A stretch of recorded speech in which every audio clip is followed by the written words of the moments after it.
morning. Thanks for joining us today for the Waterton Glacier Science and History Week. We're going to start in just a minute. I want to make sure everybody has time to log in and settle in and get ready for the presentation today. So if you could just bear with us for just a minute and then we'll get going. Thank you.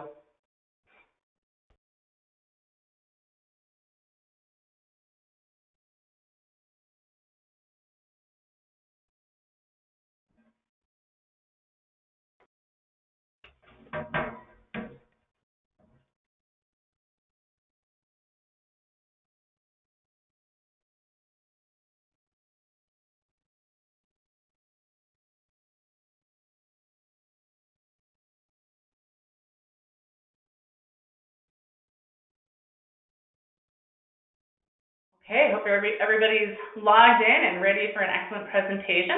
Welcome to Waterton Glacier Science and History Week 2020. My name is Melissa Slodek. I'm the Science Communications Specialist here at the Chronicle Content Research Learning Center in Glacier National Park. I just want to thank everyone so much for joining us today. We're really going to dive into some rich history and scientific research this week, and all of that characterizes and shapes what we know as the Waterton Glacier International Peace Park. Now, the Peace Park consists of Waterton Lakes National Park in Alberta, Canada, and in Glacier National Park in Montana, United States. And the Peace Park really is a partnership between Parks Canada and the National Park Service. And really, it's the first of its kind in the world. But before we begin our presentation today, I just want to take a moment to acknowledge that both of these parks are the traditional lands of the Siksika, Kootenai, Salish, and Kalispah people.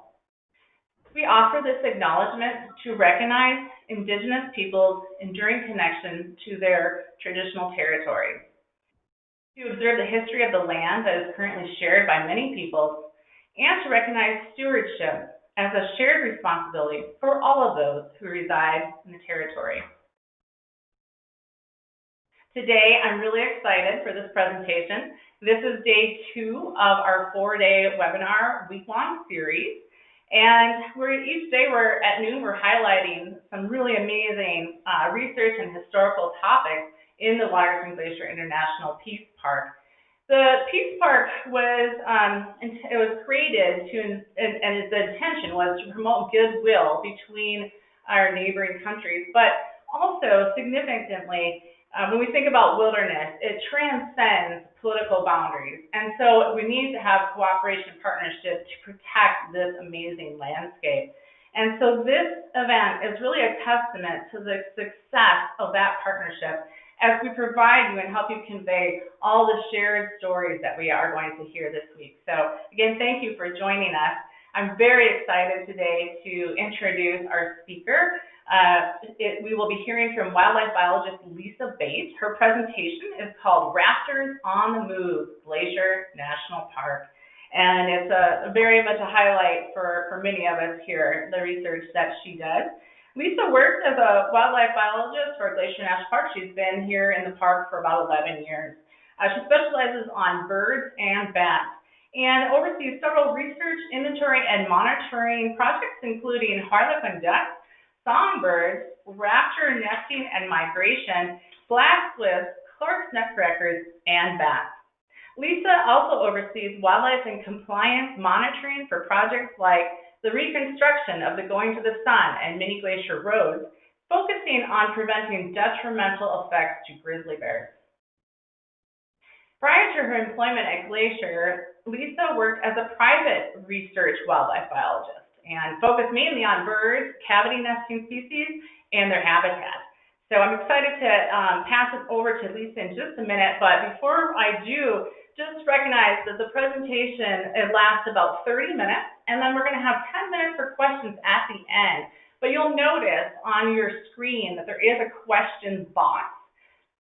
Feel free to write a question in any time during the presentation. I will try to ask as many as we have time for at the end, but the questions we don't get to, we will make sure we ask Lisa and we can email those out. So thank you again for joining us. And we will also one last thing, we'll paste a link in the chat box for those of you who would like live captioning.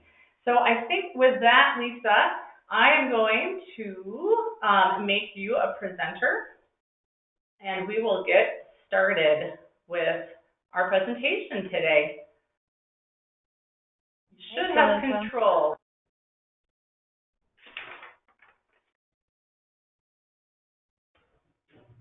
Great, we can see your screen. Okay.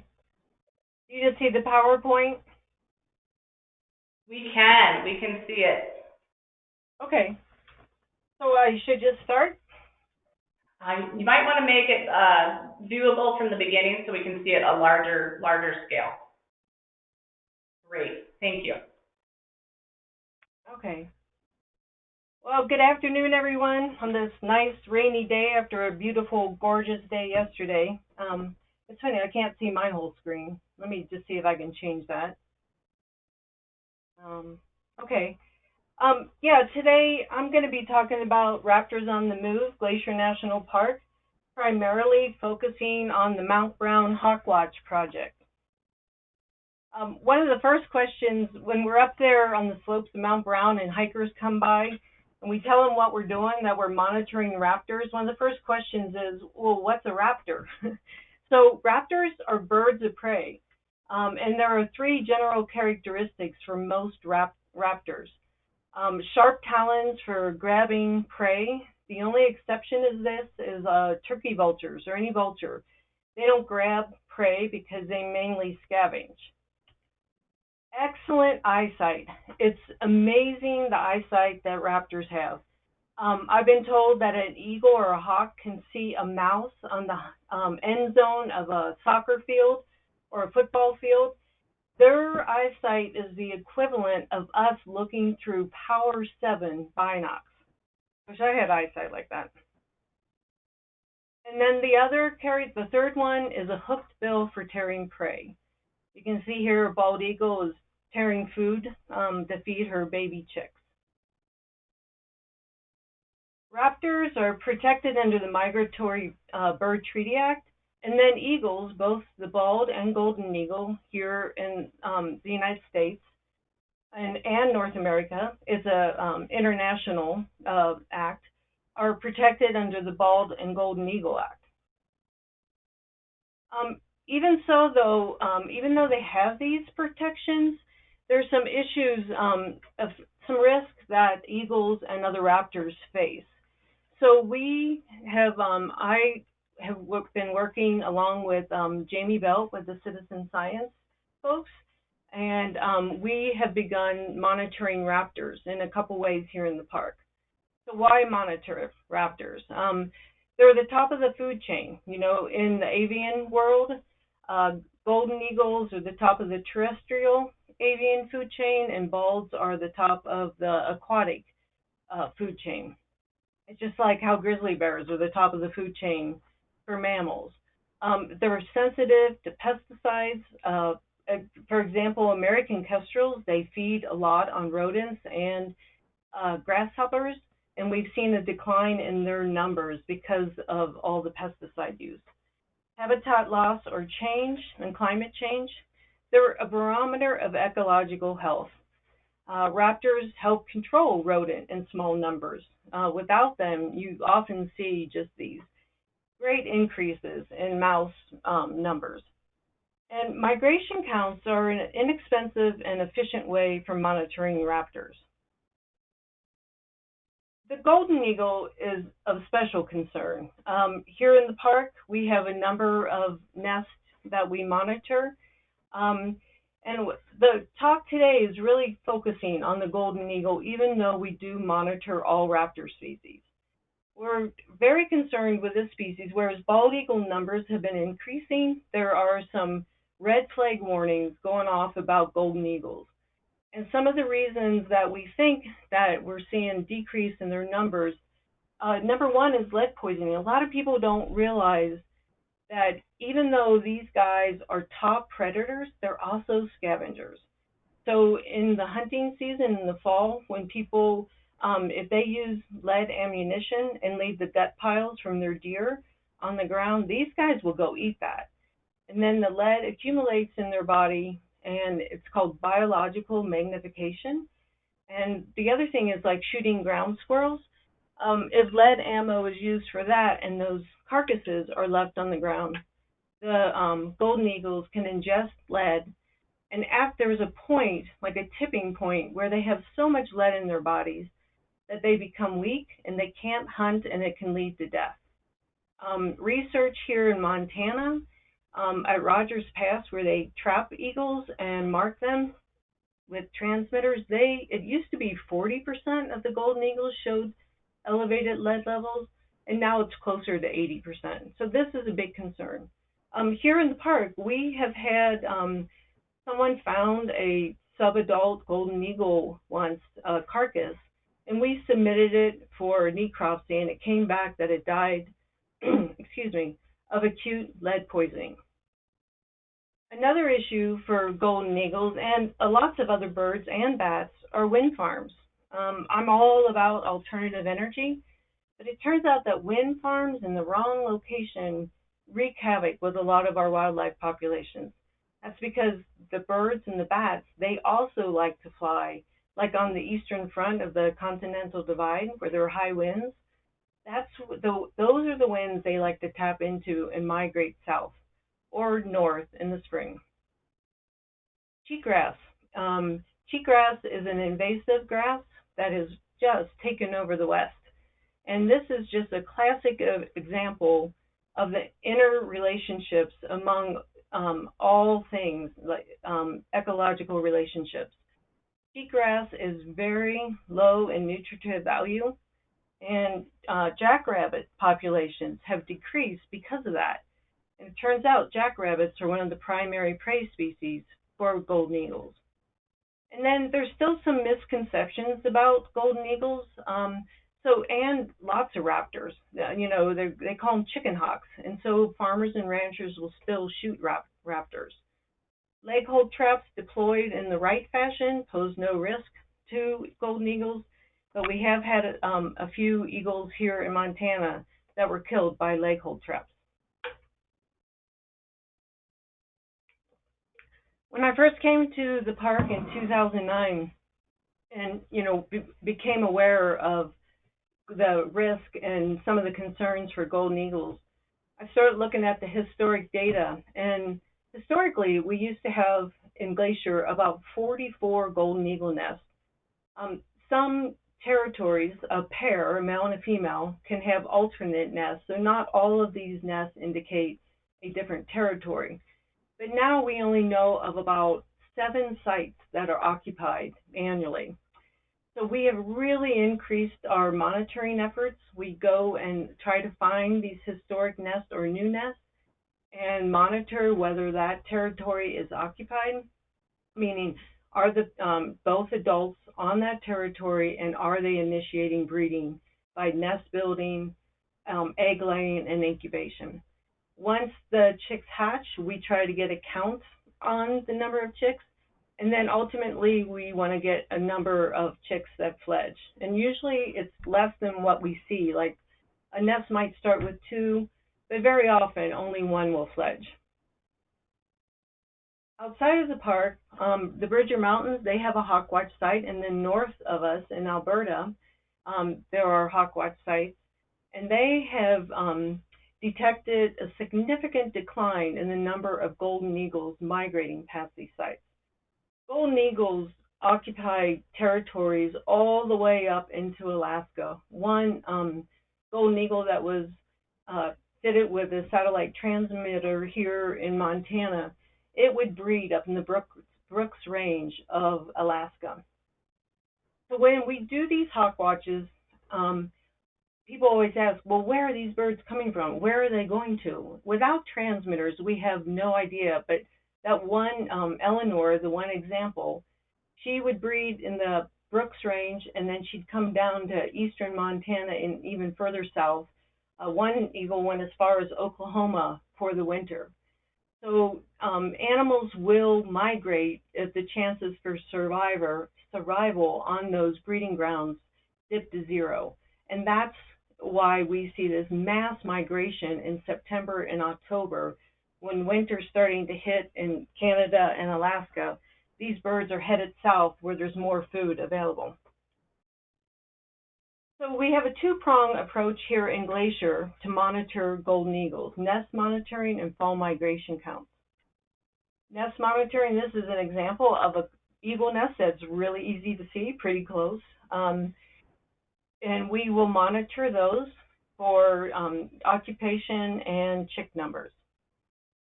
The other thing that we're doing, back in the mid-1990s, biologists here in the park became aware that if you stood in the parking lot by Jammer Joe's right there in front of Lake McDonald Lodge and look up at Mount Brown Lookout, they became aware that they could see golden eagles migrating past just below the lookout.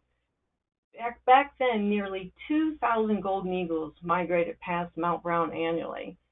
So we were pretty excited here in the park to help collect data to contribute to the conservation of golden eagles and either, support or, inform us whether numbers were increasing, decreasing, or staying the same. So the folks that surveyed, they did that from the parking lot. So here's a picture. You can see Mount Brown Lookout. It's circled in red. It's pretty far away, though, so you need like binocs and a scope. And the one thing that we have learned is that when people can see raptors close up and sometimes even look them in the eye, they can become more passionate about conservation. Oops. I'm not sure what happened there. I didn't touch anything. Let me see if I can get this back.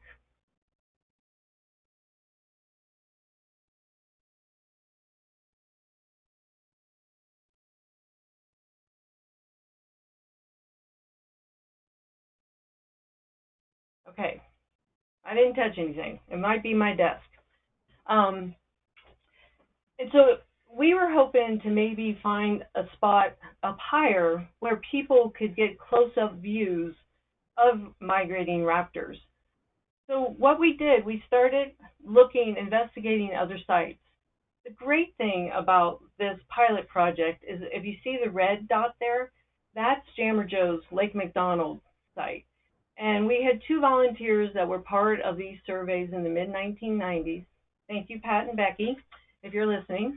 And they would monitor eagles there anytime we went up to one of these other spots. And then we would use that for our control and compare our numbers from other places. So we investigated Mount Brown, Swift Current Pass, Stanton, and Scalp Lock Mountains. And we ended up coming back to the slopes of Mount Brown. Even though Mount Brown is the steepest trail in the park, it turned out that the numbers we were getting from up there, they correlated the strongest with the numbers that folks were seeing down at Lake McDonald Lodge. The other thing that was really important was accessibility. Right now, this picture doesn't show any snow, but it's not unusual for us to get a big snow late September, early October, and it can shut down the Going to the Sun Road. That would eliminate the possibility of getting up to Swift Current Pass. The other big challenge is that most of these sites, it's a good 2.5-hour hike up to these sites. And to try to do that, Hawkwatch sites should be monitored on a daily basis starting in September and through October. That's when the migration period occurs. So we were looking up at Swift Current. There was the Trails Cabin, but as some of you may know, that actually got destroyed when the snow started creeping and just literally took the building off its foundation. So that threw that one out of the pot. Stanton Mountain, it's a 2.5-hour hike up there, beautiful views, but there's no place to overnight, and it can get quite cold in October up high in the mountains here. Scalp Lock, they have a lookout, but it's still used for active, fire monitoring. So that brought us back to Mount Brown. There is a lookout up there, but it hasn't been used in decades for firefighting.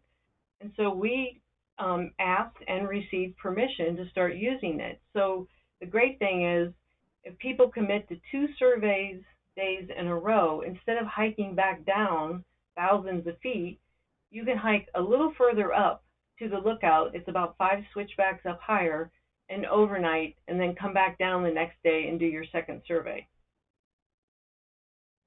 At these hawkwatch sites, what's it like to be out there? Every day is completely different. You never know really what you're going to get. We always look at the weather forecast. There are certain variables that can indicate whether or not we think it's going to be a good flight day. But this is sort of what you often see. The birds are flying high overhead, but with binocs, it's very easy to identify them. And then this is another picture from up there on the slopes of Mount Brown, looking down into the Snyder Creek drainage.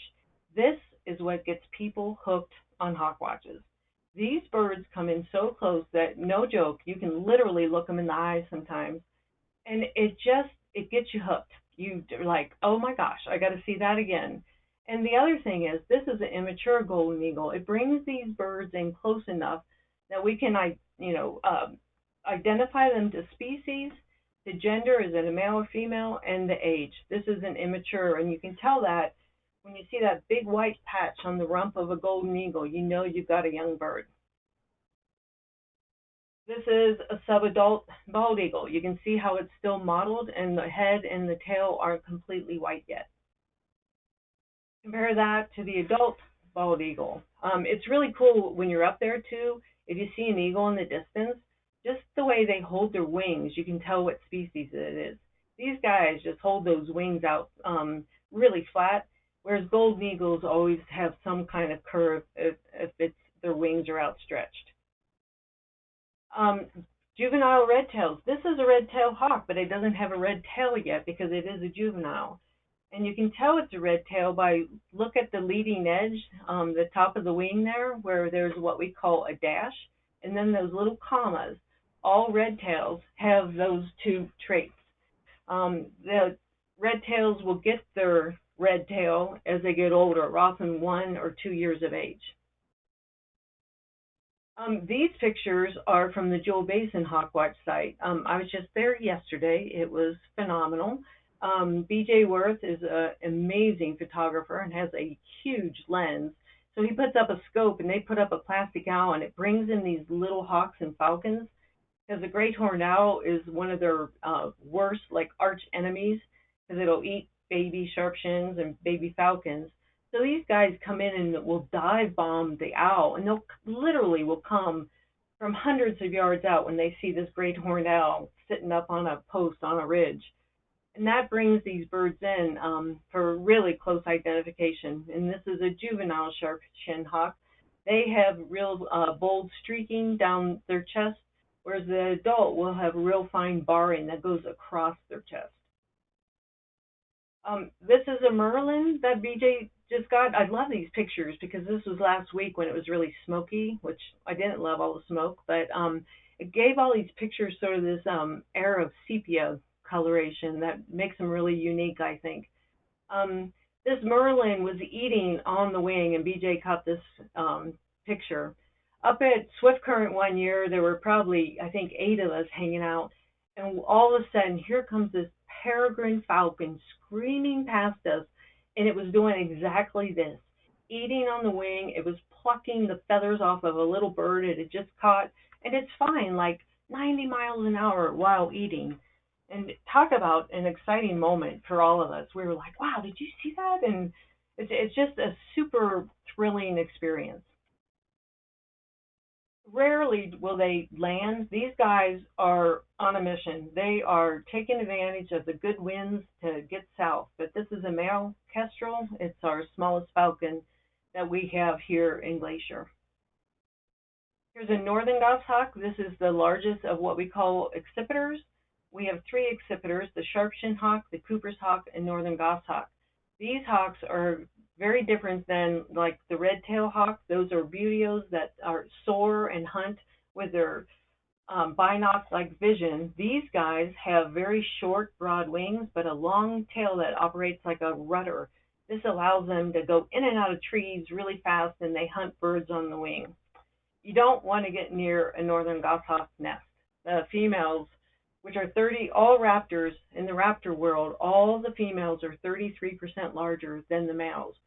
And they have been known to take people's eyes out if you get too close to a nest.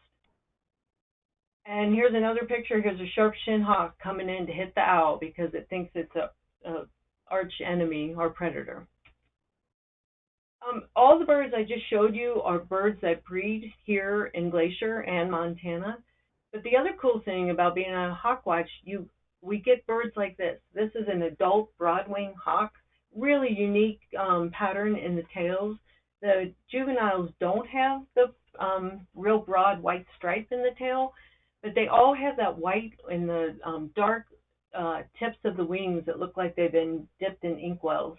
But we get, the other day when I was up at Mount Brown last week, we had I think we had 4 broadwing hawks fly by. So it's always just a treat because we don't see them often and they're migrating south. So for birds to migrate, not every day at a hawkwatch site is a good day. And you never know.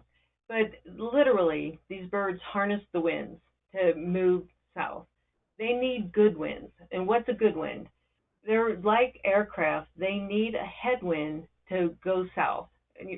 Planes and jets, they always take off into the wind. That gives them lift. The air movement, moving fast across the wings, allows them to lift. And the eagles need the same thing. So when we're up at the hawk watch, we're always watching the wind direction to see if it's going to be a good day or not. This is our interpretive sign that we have at Jammer Joe's. And starting next week on Monday, Tuesday, and Wednesday, Mary Ann's going to be there. She used to be one of our wildlife technicians, and she's volunteering. She's retired now, and she's volunteering. So if you want to learn more about the migration with golden eagles up there, she'll be there from 12 to 4, Monday through Wednesday, in the coming weeks through October.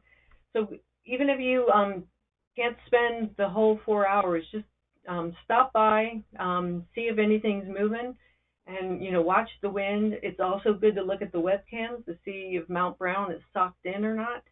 If the top of the mountain's socked in, that often moves the birds lower, and that can afford you a closer look down at Lake McDonald Lodge. So look for our interp sign. It's there between just on the west side of the parking lot at Jammer Joe's. So what's it like to be up at a hawkwatch site? Well, I wish I could say that every day was sunny and beautiful like this. Here are 2 biologists. This is Jamie Belt in the background, our citizen science biologist, and Amy Seaman. She's a biologist with Montana Audubon, helping to survey. And some days are beautiful and sunny and warm. Here's a volunteer trying to, up there at Mount Brown, the birds can come over the ridge or they come over the lake, so we're always looking in all directions. Here's a volunteer assessing the wind direction. I've put an arrow there, see our windsock? Literally, that is our windsock. We tie some flagging for the day on that little tree, and it points north, so we can tell which way the wind is blowing. And we're always wishing you want south, southwest, or west. If the winds are coming out of the north, that pretty much shuts down any flight. They need these headwinds to migrate south. Warm days, when you get the thermals, we've been up there and you can watch the eagles just go circle, circle, up higher, higher, higher. I really think sometimes I've seen them go as high as 10,000 feet, and then all of a sudden you see them just tuck their wings and just shoot south without flapping their wings at all. As the season goes on, snow comes in. It's inevitable. That's part of fall. This day I was up there and it was quite chilly, and then toward the end of the day, I think this was like 2 in the afternoon, 3 in the afternoon, we usually monitor from 10 to 4. The sun came out and it was just like, oh my gosh, it was so warm. So you need to learn how to dress if you're going to go survey birds at a hawkwatch. And we have lists of things. We make lists to give to volunteers to help them stay warm up at these places. Then some days are really cold. This was a super cold day, mainly because of the wind. And I think the wind was okay that day, so we did get some raptors, but it wasn't like a fabulous day. And then last year, we had the coldest October on record, and that really shut down a lot of the flight. we were trying to figure out where the birds go when the mountains are clouded over here in the park, and when it's so cold. And there's a hawk watch site down in the Bitterroot, and they had really high numbers. We sort of theorized that the birds all went west to bypass Glacier and just went down the Bitterroot and stayed lower in the valleys because of the cold and the really challenging weather last year. We collect the bird data. We used to collect it on paper forms, and this is an example of a volunteer just recording away. And every hour on the hour or on the half hour, we record how many visitors have gone by, if helicopters have flown over, what the temperature is, what the wind direction is, what the wind speed is, and all of this plays into whether or not we're getting good flight. It used to be that we would enter all this on paper, but now through grants that we've been lucky enough to receive, we can buy a license with Dunkadoo, and all of this we can put on our phones or on our tablets and enter the data, and it just prompts you for all the information. You can see here thermal lift, like is it good, sunny, and light winds, and you can see the eagles spiraling up. Wind speed, we use descriptions to help people know how fast wind is. Things like that. And flight, where are the birds flying? Are they flying overhead, or are they down below, or is it a mix? So some days we literally have 0 birds that migrate through. This is Leah, one of our volunteers. She's a biologist in Kalispell. And she came up with me for 2 days of surveys. And the first day was just beautiful, fabulous, and sunny. And here we are leaving Mount Brown Lookout the following day. And an atmospheric river was predicted. And you know what? They nailed it. As we hiked down, there was a river on the trail, and we got down to the observation point, and we could just tell there was no sense in hanging out. So we hiked down. It was just a 0 raptor day. But then there are the days when all the variables come together and everything is perfect. And this is what happened 2 years ago in October. We had like a bunch of storms, and we weren't able to get up there and survey. You don't go up if you know it's going to rain all day, because you're not going to get flight and you're just going to be miserable. And then all of a sudden this high pressure system came in, and I went up with these 4 volunteers who had no experience doing hawkwatch, or limited experience doing these hawkwatch surveys, and we get up there and it was almost like popcorn coming out of a pot on a stove without a lid on it. Birds were popping up all over, and it was just crazy. Good thing we had 5 of us. Terry in the front there, she's pretending to be a golden eagle, where the folks in the background, they are making the number 400, because we had just recorded number 400 bird migrating by. And this was just such an experience. By the end of the day, we had 484 birds migrate past us. So it was quite the experience. As I said, getting up to Mount Brown, it is the steepest trail in Glacier, and to hike up and down in one day, it gets tiring, especially if you had to do it more than once in a week. So I feel just super fortunate that we have collaborated with other divisions here in the park and with the Northwest Lookout Association to get permission to use the Mount Brown Lookout to overnight for folks that have agreed to survey for 2 days in a row. The lookout had not been used in a long time, and it was definitely in need of some repairs.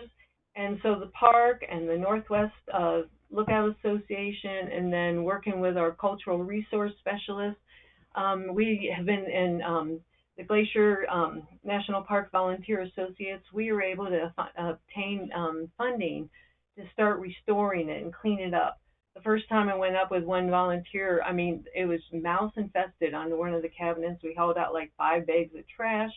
Through grants from the Volunteer Associates and the Conservancy and its donors, we were able to buy new mattresses and get food up there using stock support and water. And it's been a win-win, and it's super cool that it's not just benefiting natural resources, but also cultural resources here in Glacier National Park. The one thing up there, I tell you, if it's a good day, the sunsets and sunrises are spectacular. Later on, and as the snow comes in, you hike up, and there's nothing like getting in out of the elements to get a warm cup of tea and a hot meal and overnight and be protected from the wind and the other elements. And then the next morning, you hike down and survey again. More views. It's amazing, the sunsets and sunrises up there. And then you get views like this. The big billy goat that came around.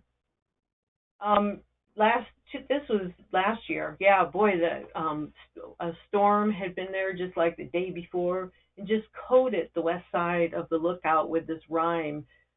We didn't even try to take the shutters off this side that time. We just kept them on to keep more insulation in the lookout. It never gets balmy in there, but we can get the temperature up 20 degrees, which makes all the difference when it's, 23 degrees outside. One more sunset. And here's a view of inside, and two different pictures of the inside. You can see the little cook stove and our blue totes. There's no water up there. If we have snow, we can melt snow. But most everything that we have to get up there, we get stock support. It's a steep trail. So what have we found? Pretty much Mount Brown is a golden eagle haven still. We have not counted 2,000 golden eagles migrating past, but we really haven't had like a really good year yet. We tried to start in 2017, and we had the Sprague fire, which nearly burned the lookout down. It ran up the slopes 3 different times. 2018, we started late because of the Howe Ridge fire. And then in 2019, we had the coldest October on record.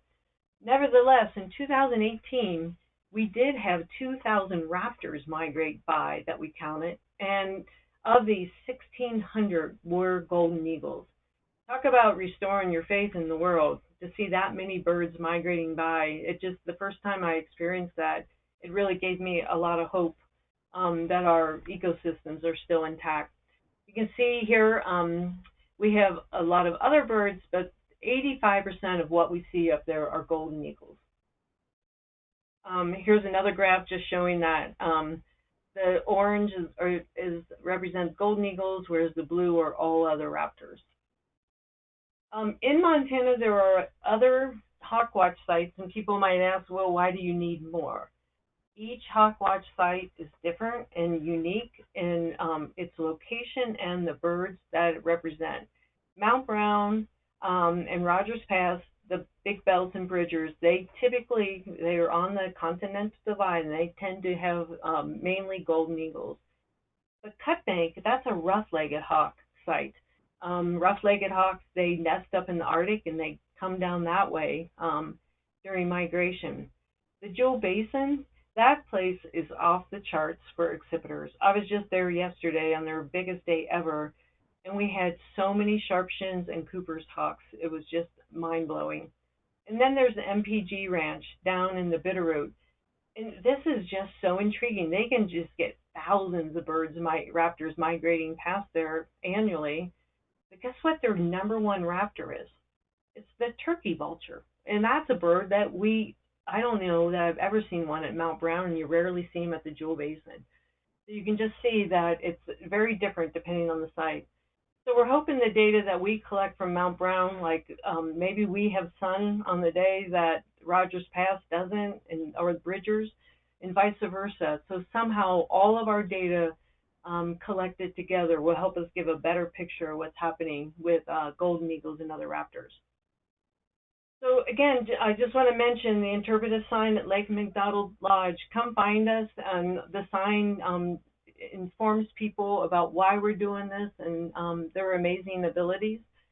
You can see that these birds come all the way from Alaska and Canada. And there are several migration routes through Glacier, but Mount Brown is probably the most important one there.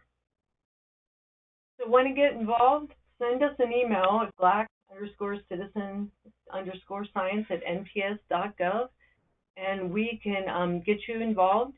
This year is a little different, just like everything is a little different with COVID. But at the Lake McDonald site, we can definitely do social distancing there. And if you want to go up for the day to Mount Brown, we would welcome you up there too. There's plenty of room for folks. And with that, I'd like to say thanks, deep thanks to Glacier National Park Volunteer Associates for initiating the funding for this project. And the Glacier National Park Conservancy and their donors have continued to fund this project. One of our goals was to also find something that people could volunteer for in the fall months, and this seems to be fitting the bill. We would like to make this a real international hawk watch site, and we're in year 3 just sort of testing the waters to see if we have enough interest. And even with COVID, I'm very encouraged this year to see how our calendars have been filling up.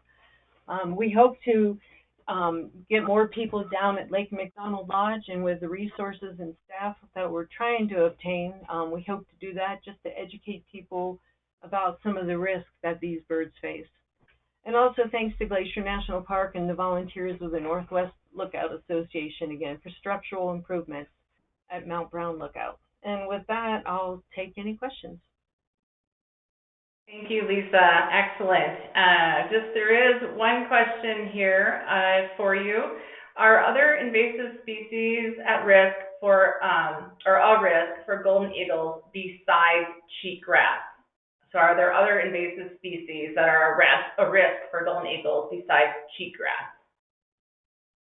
I can't think of any other invasive species that are causing harm to golden eagles off the top of my head, but any invasive plant that, like knapweed, that outcompetes native grasses, that will cause a decline in their prey, which could have adverse impacts to the species. But cheatgrass tends to be the main one.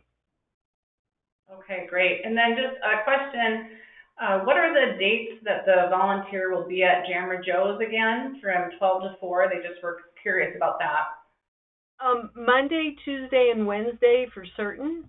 But, feel free to stop by because when we can, we'll have other staff there too. And a lot of volunteers and residents in the community that know about that site will stop by. So look at the weather. If the winds, if southwest, south, or west winds are predicted, and you're going to have pretty good visibility up that mountain, those are the days to get up there. Peak migration tends to be the 2nd or 3rd week of October.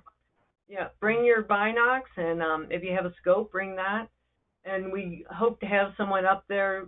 Jamie Felt and I just wrote a big grant trying to obtain some funding to actually have an education ambassador. We have not found out about that funding yet, but in the future years, if we do obtain that funding, we'd like to have someone there like every day just to educate people and help teach people how to recognize all these amazing raptors.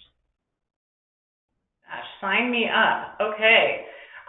Let's see, and then just another question. Do the Montana Raptor observers collaborate and combine sighting data with similar observers in Alberta and British Columbia? Well, each site stands on its own, but we do, definitely all the data are combined, like data from Alberta and Bridger Mountains, and we'd like to do it from here. If 2 of the locations are showing declines in golden eagles, but another one is showing an increase, that's really good information because that could just be, weather. But right now, it doesn't look real good. There's something happening with golden eagle populations, and we are seeing a decline in their numbers at these migration sites. And that's why we want to establish a site here in the park. Is we think our data here in Glacier could really contribute to the conservation of golden eagles and other raptors. Okay, great. And then just, there is a question, is there a movement to eliminate lead from ammunition used in hunting? That's a really good question. As a federal employee, we cannot advocate, we can just educate. And that's our goal, is to educate people. A lot of people don't realize the dangers of lead, but you could just bring up Flint, Michigan, things like that. And, change often comes about slow, and there are alternative types of ammunition. A lot of it is just educating people, and I think most people have no idea how many eagles are brought into the Wildlife Rehab Center, Montana Wild Wings Recovery, that have acute lead poisoning, and some have to be euthanized because they can't chelate the lead out of their bones. There is another question. How do you avoid overcounting birds when you have multiple observers? Oh, great question. Sometimes we'll have resident birds, and it's amazingly obvious because, like at the Joe Basin, even up at Mount Brown, we have had 2 resident red tails, and they all have unique patterns. But you'll see them like maybe going south, and then all of a sudden they turn and go north, and that's not a migrant, and that's how you do it. So the hardest time is when there are thermals, and these birds are riding these thermals up. We put people on different birds. You watch that one, just make sure it goes south. And sometimes they don't, and those birds do not get counted. But once they go south, it's so decisive. They go over Snyder Ridge by Sperry Chalet, and I mean, they are out of sight in seconds. There are some other questions that we don't have time for today, but we will get these to Lisa and make sure that she has a chance to answer them for you. Lisa, excellent presentation and absolutely fantastic. I'm going to leave my desk and go to Mount Brown right now. Gosh, that was amazing. And please make sure all of you just know that you can join us tomorrow for another excellent presentation starting at noon Mountain Standard Time. And we will be hearing from Cassandra Bunk. Her presentation is entitled A Trip Through Time with the Mountain Legacy Project's Repeat Photography Collection in Waterton Lakes National Park. And just one quick reminder, I'm sure all of you would be giving an applause to Lisa if you could, but one quick reminder, we do have a little feedback survey that you'll get an email after this webinar is done. We would love it if you could provide feedback on the presentation and how we're doing, so that if we have experiences like this in the future, we can make them better. So thanks, everyone. Thank you, Lisa. Thank you all for attending today. We hope we see you tomorrow. Thanks again. Thank you, everyone. Bye-bye.